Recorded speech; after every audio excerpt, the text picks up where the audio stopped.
मोक्षमार्गस्य नेतारं भेत्तारं कर्म भूव्रतां ज्ञातारं विश्वतत्त्वानां वंदे तद्गुण लब्धे। हम सभी लोग चतुर्थ अध्याय का अध्ययन कर रहे थे, देवों के भेद और प्रभेद के बारे में जान रहे थे। कल देखा था अपन ने कि जो 4 प्रकार के निकाय होते हैं, देवों के समूह होते हैं, उनमें 10-10 प्रकार की इंद्र सामानिक आदि की क्या क्या व्यवस्था होती है और उनका क्या क्या कार्य होता है। आज अपन देखेंगे कि जो 2 प्रकार के जो देव हैं, वेंतर और ज्योतिष, उनमें से जो अपन ने इंद्र आदि 10 पढ़े थे, उनमें कौन से नहीं होते हैं और कौन से होते हैं।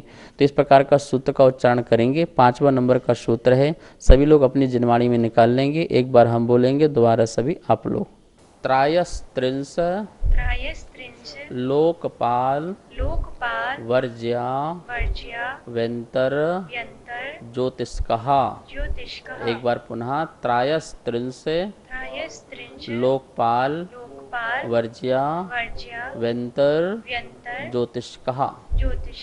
इस प्रकार से यहाँ सूत्र का उच्चारण हुआ। अब सूत्र का जो अर्थ है बोर्ड के माध्यम से समझते हैं। चतुर्थ अध्याय का सूत्र नंबर 5 है, ध्यान से देखिए। त्रायस्त्रिंश लोकपाल वर्ज्या वेंतर ज्योतिष्कः। एक बार पुनः, त्रायस्त्रिंश लोकपाल वर्ज्या वेंतर ज्योतिष्कः। ये सूत्र का उच्चारण है।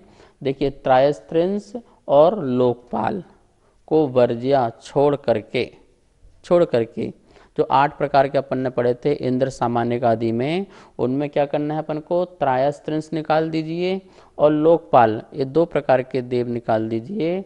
इनको छोड़ करके वेंतर ज्योतिष्कः, वेंतर और ज्योतिष्कः, वेंतर और ज्योतिष देवों में मात्र 8 प्रकार की व्यवस्थाएं होती हैं। इंद्र होता है, सामान्यक होता है, पर त्रायस्त्रिंश और लोकपाल नहीं होते हैं। बाकी सारे के सारे जो प्रकीर्णक हैं, अनीक हैं, किल्विष हैं, वो सारे के सारे प्रकार के देव पाए जाते हैं।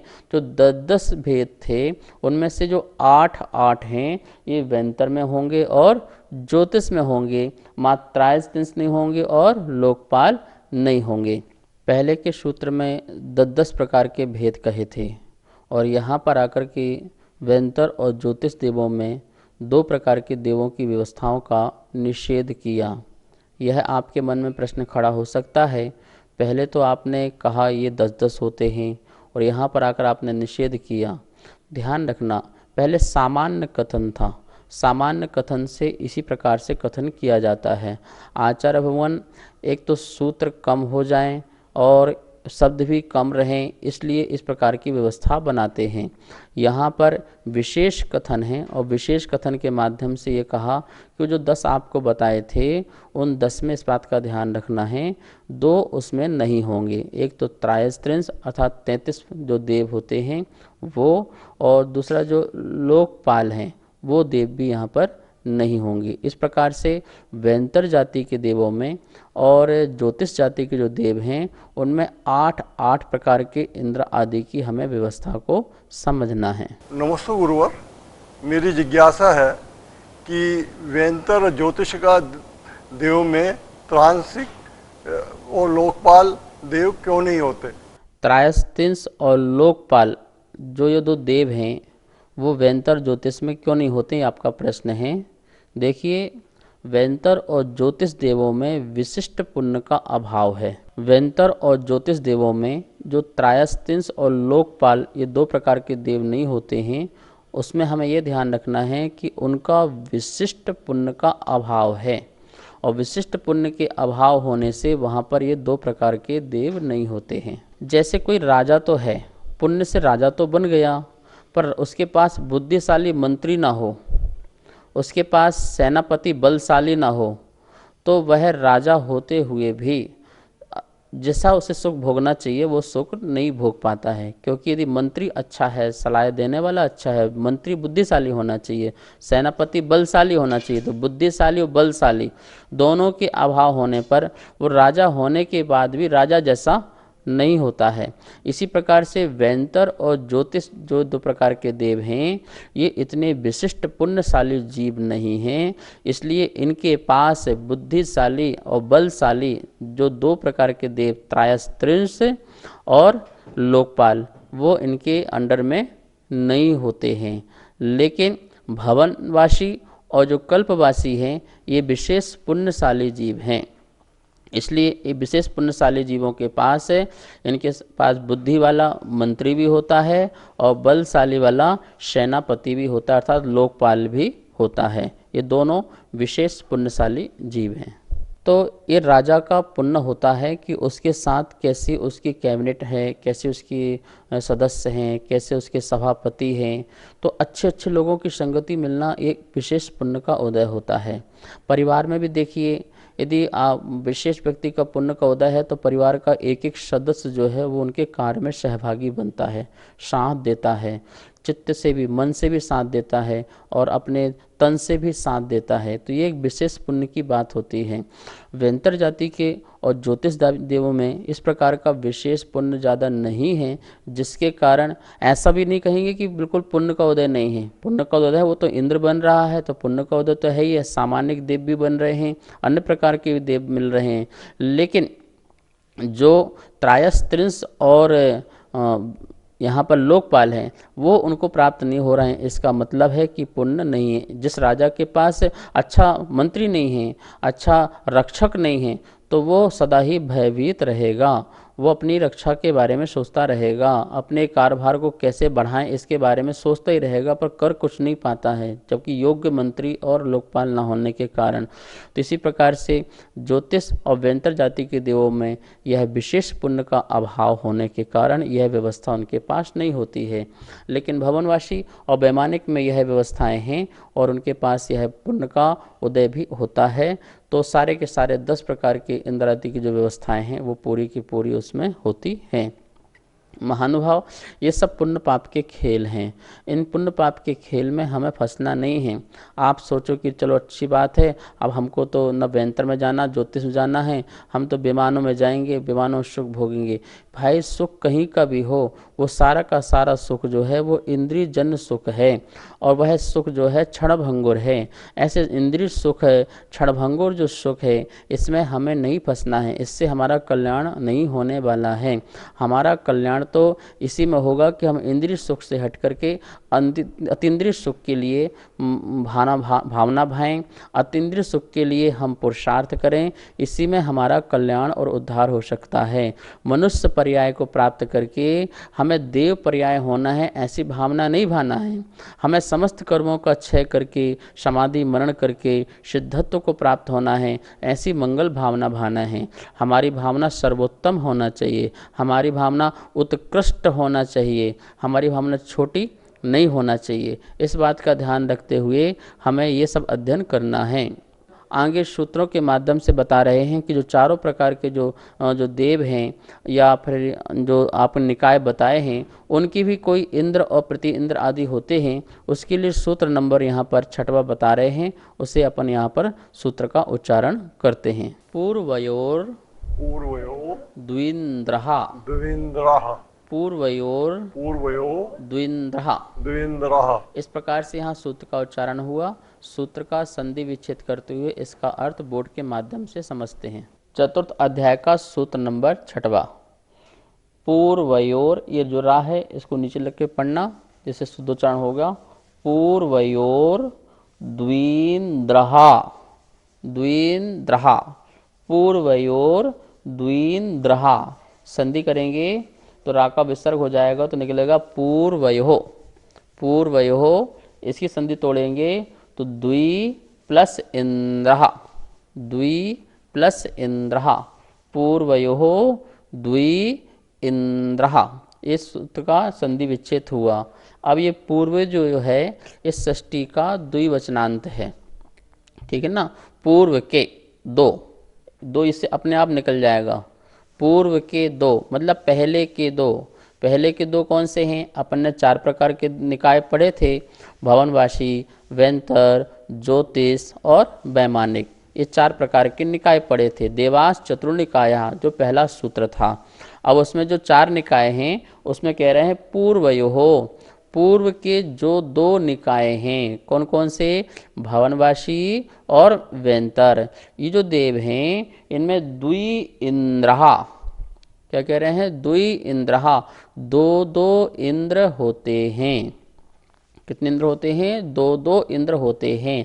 भवनवासी में भी 2-2 इंद्र और वेंतर में भी 2-2 इंद्र होते हैं। इस प्रकार से इन 2 निकाय में 2-2 इंद्र समन्ना।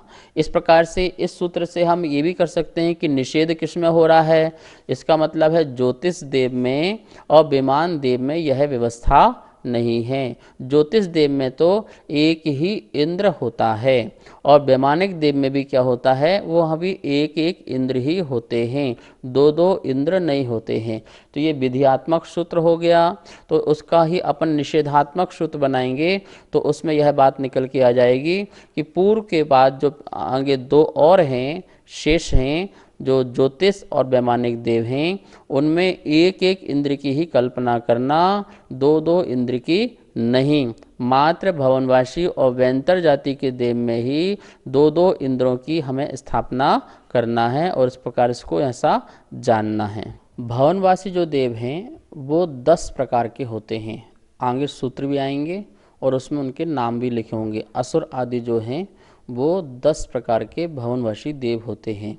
और आचार्यगण कह रहे हैं जो 10 प्रकार के भवनवासी देव होते हैं उनमें एक में 2-2 इंद्र की व्यवस्थाएं होती हैं। इस प्रकार से अपन देखें तो जैसा पहला जो भेद है वह असुर कुमार जाति का भवनवासी देव है। उसमें 2 इंद्र कौन से होते हैं, तो चमर नाम का और वैरोचन नाम का 2 जो हैं इंद्र होते हैं।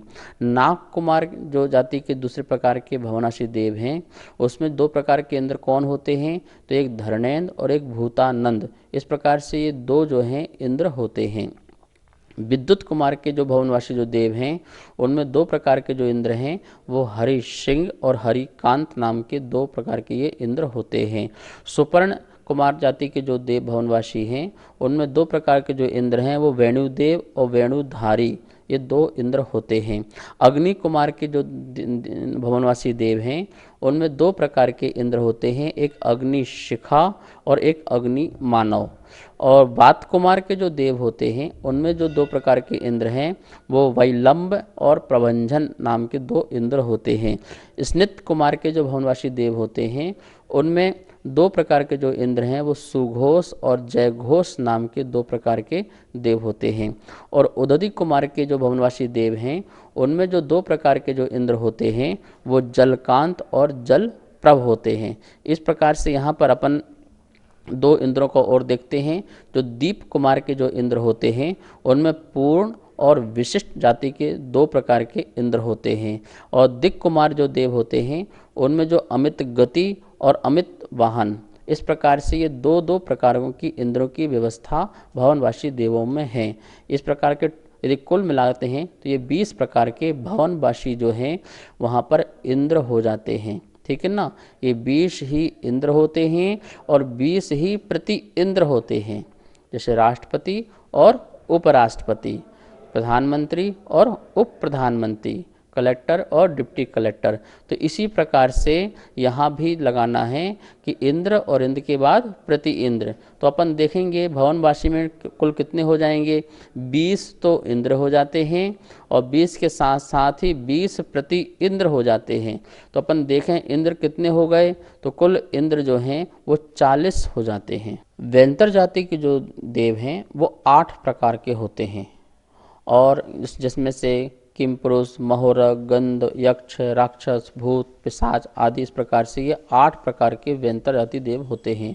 यहाँ भी इनके 2-2 इंद्र होते हैं। किन्नर जो देव हैं उनमें 2 प्रकार के जो इंद्र हैं वो किन्नर और किम पुरुष नाम के 2 प्रकार के इंद्र होते हैं। और जो किम पुरुष नाम के जो देव हैं वेंतर में उसमें सतपुरुष और महापुरुष नाम से 2 प्रकार के इंद्र होते हैं। महोरग जाति के जो देव वेंतर हैं उनमें 2 प्रकार के जो इंद्र हैं वो अतिकाय और महाकाय नाम से 2 प्रकार के इंद्र होते हैं। गंधर्व जाति के जो वेंतर देव हैं उनमें 2 प्रकार के जो इंद्र हैं वह गीत रति और गीत यश नाम के जो गीत में रति रखते हैं और या गीत का यश गान करते हैं। इस प्रकार से दो प्रकार के इंद्र होते हैं। यक्ष में जो दो प्रकार के जो इंद्र होते हैं वो पूर्णभद्र और मणिभद्र, ये दो प्रकार के इंद्र होते हैं। राक्षस जाति में जो दो प्रकार के इंद्र होते हैं उसमें भीम और महाभीम नाम के दो इंद्र होते हैं। और भूत नाम के जो दो वैंतर जाति का जो देव है उसमें प्रतिरूप और अप्रतिरूप दो प्रकार के ये इंद्र होते हैं। और अंतिम जो पिशाच जाति का जो वैंतर देव है उसमें काल और महाकाल नाम के दो इंद्र होते हैं। इस प्रकार से अपन देखेंगे कि वैंतर जाति के जो 8 प्रकार के भेद हैं उनमें ये 16, 8 दूनी 16, तो ये 16 प्रकार के जो इंद्र की यहाँ पर व्यवस्था हो जाती है। ये 16 ही इंद्र होते हैं और 16 ही प्रति इंद्र होते हैं, तो 16 दूनी 32। तो यहाँ पर देखेंगे इंद्र की जो व्यवस्था है वो 32 प्रकार से हो जाती है। भवनवासी में अपन ने देखा था 40 प्रकार से हो गए थे और वैंतर में देखा अपन ने वह 32 प्रकार से भेद हो जाते हैं। नमोस्तु आचार्य श्री। पूजा पाठ में हम पढ़ते हैं कि भगवान 100 इंद्रों से पूजनीय है, तो जो आपने अभी बताया क्या ये वही 100 इंद्र हैं? जो पूजा पाठ में 100 इंद्रों से हमारे अरहंत भगवान पूजनीय हैं वो 100 इंद्र से भवनवासी वैंतर के नहीं हैं। उसमें ज्योतिष भी आ जाते हैं, वैमानिक भी आ जाते हैं, मनुष्य भी आ जाते हैं और त्रिंच भी आ जाते हैं। वो किस किस प्रकार से हैं इसको अपन जरा समझ लेते हैं। भवनवासी के जो हमने आपको 40 इंद्र बताए आप उनको प्लस कर लीजिए, और जो वैंतर जाति के आपको हमने जो 16 इंद्र बताए, 16 दूनी 32, 16 इंद्र 16 ही प्रति इंद्र, तो 32 को प्लस कर लीजिए, 40 और प्लस 32। जो ज्योतिष देव हैं उनमें जो हम इंद्र लेंगे 2 इंद्र, एक इंद्र और एक प्रति इंद्र। चंद्रमा जो है उसमें जो रहने वाला जो देव है वह इंद्र है और जो सूर्य विमान का जो देव है वह प्रति इंद्र है। तो इस प्रकार से वहाँ पर 2 लेंगे तो उनको 2 को प्लस कर लीजिए। और त्रिंच गति में जो जो सिंह है उस सिंह को अपन लेंगे, उसको इंद्र की उपमा देते हैं, वो इंद्र तुल्य है क्योंकि वो भी सिंह जो है अपनी जाति में सर्वश्रेष्ठ माना जाता है सिंह, तो उसको 1 जोड़ लेंगे। और मनुष्य जाति में जो चक्रवर्ती है उसको अपन इंद्र लेंगे तो उनका अपन वहाँ प्लस कर लेंगे। अब बचे मात्र वैमानिक देव। उस वैमानिक देव में जो हैं वो हमको 24 इंद्र लेना है। कितने लेना है? 12 इंद्र और 12 ही प्रति इंद्र लेना है। 16 स्वर्ग हैं और 16 स्वर्गों में हमें 12 इंद्र लेना है। किस प्रकार से लेना है तो ध्यान रखें, पहले के जो 4 स्वर्ग हैं उनमें एक एक इंद्र लीजिए और अंतिम के जो 4 स्वर्ग हैं उसमें भी आप एक एक लीजिए, तो कितना हो गया? 8 हो गए। और जो बीच के जो 8 बचे हैं उनमें 2 स्वर्गों का एक इंद्र, 2 स्वर्गों के एक इंद्र, तो 4 इंद्र वहाँ के बन जाएंगे। तो इस प्रकार से अपन देखेंगे कि वैमानिक में 12 प्रकार के इंद्र बनते हैं और 12 ही प्रति इंद्र बनते हैं, तो 12 दूनी 24। तो इस प्रकार जोड़िए 40, 32, 24 और ज्योतिष के 2 और मनुष्य का 1 और त्रिंच का 1, ये सब मिलाएंगे तो कुल 100 इंद्र हो जाएंगे। इन 100 इंद्रों से जो भगवान हैं वो पूजनीय हैं। जो हम कहते हैं कि हमारे भगवान 3 लोक से पूजनीय हैं, इसका अर्थ यही लगाना कि 100 इंद्रों से क्या है वो पूजनीय हैं। क्यों? क्योंकि सभी जो गतियां हैं उनमें से यदि इंद्रों ने नमस्कार कर लिया तो उसकी प्रजा का भी नमस्कार ही माना जाता है। जैसे राजा ने यदि मुनि को नमस्कार किया तो प्रजा ने नमस्कार किया, यह मानना होता है कि जो जैसी राजा वैसी प्रजा। तो इसी प्रकार से 100 इंद्र यदि भगवान के चरणों में आके झुकते हैं तो इसका यह मतलब हो गया 3 लोक के समस्त जीवों ने भगवान को नमस्कार किया या भगवान उनसे 3 लोक के जीवों से पूजनीय हैं। ऐसे 100 इंद्रों की ये व्यवस्था बनती है। नमस्ते गुरुदेव, मेरी जिज्ञासा है कि पूर्व के जो 2 देव बताए भवनवासी और वैंतर, उनमें 2-2 इंद्र क्यों होते हैं, एक इंद्र क्यों नहीं है उसका? भवनवासी और वैंतर जो देव हैं उनमें जो 2-2 इंद्र की व्यवस्था बताई है यह निश्चित ही है कि वह पुण्यहीनशाली देव हैं, क्योंकि पुण्यहीनशाली देवों के पास ही यह व्यवस्था होती है कि एक ही वस्तु में दो का अधिकार हो। हम संसार में भी देखते हैं, यदि एक ही वस्तु का दो अधिकार जिसके पास हो वो पुण्यशाली जीव ही माना जाता है। जिस वस्तु में संपूर्ण जिसका अधिकार होता है वो पुण्यशाली जीव कहलाता है, लेकिन जिस वस्तु में किसी एक या दो आदि का अधिकार होता है वो पुण्यहीन कहलाता है। जैसे एक ही दुकान में दो बच्चों का अधिकार हो तो दोनों का 50-50 होने के कारण वह पुण्यहीन कहलाते हैं, और एक ही दुकान में एक व्यक्ति का पूर्ण अधिकार हो तो वो पुण्यशाली कहलाता है, जिसको 100% लाभ होता है। तो ऐसे ही यह भवनवासी और व्यंतर के जो देव हैं ये पुण्यहीन देव हैं, जिनके कारण वहाँ पर एक ही व्यवस्था जो सुचारू रूप से चलती है उसमें इनको विभाग हैं, ये दो दो इंद्र उसको देखते हैं, इसलिए ये पुण्यशाली हैं। लेकिन वैमानिक जो देव आदि हैं वो पुण्यवान हैं, पुण्यशाली हैं, जहाँ पर वो एक ही इंद्र जो है उस सारी व्यवस्था को वहाँ पर देखता है। तो इस प्रकार से इसलिए यहाँ पर जो दो निकाय में दो दो इंद्रों की यहाँ पर आचार्यों ने व्यवस्था बताई। नमस्ते गुरुदेव। सुर असुर दो प्रकार के जो देव कहे गए हैं, इसमें क्या अंतर है, कृपा समाधान कीजिए। सुर और असुर आप लोगों ने कई बार सुना भी होगा, जैसे सुर से सुरेंद्र, असुर से असुरेंद्र। तो इस प्रकार से दो प्रकार के देवों के नाम आपने सुने होंगे। सुर जो अहिंसात्मक होते हैं वो सुर देव कहलाते हैं, और जो हिंसात्मक होते हैं वो असुर जाति के देव कहलाते हैं। आपको पता है कि जो नरक में जो एक नारकी को दूसरे नारकी से भिड़ाने जाते हैं, लड़वाने जाते हैं, झगड़ा कराने जाते हैं, वो असुर जाति के ही देव होते हैं। उनकी प्रवृत्ति ऐसी ही होती है, दूसरों को परेशान करना, दूसरों को दुख देना, हिंसात्मक कार्य करना, क्रूरता, दुष्टता आदि ऐसे इनके परिणाम पाए जाते हैं, इसलिए वो असुर कहलाते हैं। लेकिन जो सुर जाति के देव होते हैं वो जो हैं अहिंसात्मक होते हैं, और उनकी इस प्रकार से क्रूरता नहीं होती है, किसी को मार दें, किसी को काट दें, किसी को झगड़ा करा दें। तो इस प्रकार से सुर जो होते हैं वो अच्छे देव होते हैं, अच्छी जाति के होते हैं, प्रतिष्ठित होते हैं, सम्माननीय होते हैं। लेकिन असुर जाति के जो देव हैं वो सम्माननीय भी नहीं होते हैं, और दुष्टता उनकी प्रवृत्ति भी होती है। महानुभाव, ऐसे ही सज्जन और दुर्जन जो हम मनुष्य अवस्था में बताते हैं कि कोई मनुष्य जो है वो सज्जन होता है, कोई मनुष्य जो है वो दुर्जन होता है। सज्जन जो साधुता जैसा जीवन जीता है, सरलता सौम्यता उसके अंदर होती है, वो सज्जन व्यक्ति होता है। दुर्जन जिसके अंदर दुष्टता होती है, क्रूरता होती है, भ्रष्टता होती है, ये दुर्जन व्यक्ति होते हैं, जिनके अंदर छल कपट, मायाचारी, ठगा, दगाबाजी आदि अनेक जो दोष हैं उनके अंदर होते हैं, वो दुर्जन होते हैं। ऐसे ही अपन देवों में भी ये व्यवस्था लगाते हैं कि जो सुर हैं वो अच्छे मनुष्य, अच्छे देव कहलाते हैं, जो असुर हैं वो निकृष्ट जाति के देव कहलाते हैं। असुर एक भवनवासी के 10 प्रकार के भेदों में से एक भेद है, ये ध्यान रखना। जो नारकी जो तीसरे नरक तक वो जा सकते हैं और अपनी दुष्टता वहाँ भी दिखा सकते हैं। अपने स्थानों में तो दिखाते ही दिखाते हैं, वो पृथ्वी लोक में भी आकर के अपनी वक्रता दुष्टता दिखाते हैं, लेकिन वो नरक में भी जाकर के इस प्रकार के कार्य करते हैं, इसलिए वो असुर कहलाते हैं।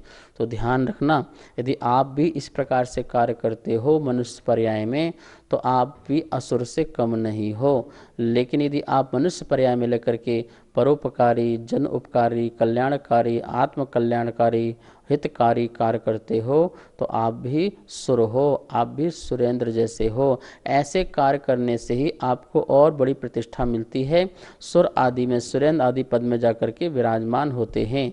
लेकिन गलत कार्य करने से, गलत कार्य करने से हमें वही निकृष्टता असुर आदि की पर्याय मिलती है कि आप यहाँ भी लड़ते झगड़ते रहे हो और वहाँ भी जाके अब लड़ते झगड़ते रहो। इस प्रकार से अपन ने आज के सूत्रों में देखा कि भवनवासी और बेंतर आदि में किस प्रकार से इंद्रों की व्यवस्थाएं देखी, और ये सब जानने के बाद हमने ये देखा कि संसार में ये सब व्यवस्थाएं हैं सभी पर्यायों में, सभी अवस्थाओं में होती हैं। आप सभी लोग स्वाध्याय प्रतिदिन सुन रहे हैं और आपके मन में कई जिज्ञासाएं प्रकट होती हैं। आप उन प्रश्नों को आगम धारा शंका समाधान जो जनवाणी स्तुति के बाद चलती है, आप कंटिन्यू उसे देखिए और कोई भी आपके मन में शंका हो, जिज्ञासा हो, उसे पहुंचाइए। भैया जी का नीचे नंबर चलता है, आपका समाधान उचित रूप से दिया जाएगा। और इस आगम धारा शंका समाधान को जरूर देखें। यह जो समाधान है आगम के अनुकूल है। जावाणी के ज्ञान से सूझे लोकालो, सो वाणी मस्तक धरूं सदा देत हों धो। हे जिन वाणी भारती तो हे जपो दिन रेन, जो तेरी शरणा धरे सो पावे सुख चैन। सभी को बहुत बहुत मंगल आशीर्वाद। सभी को सादर जय जिनेन्द्र।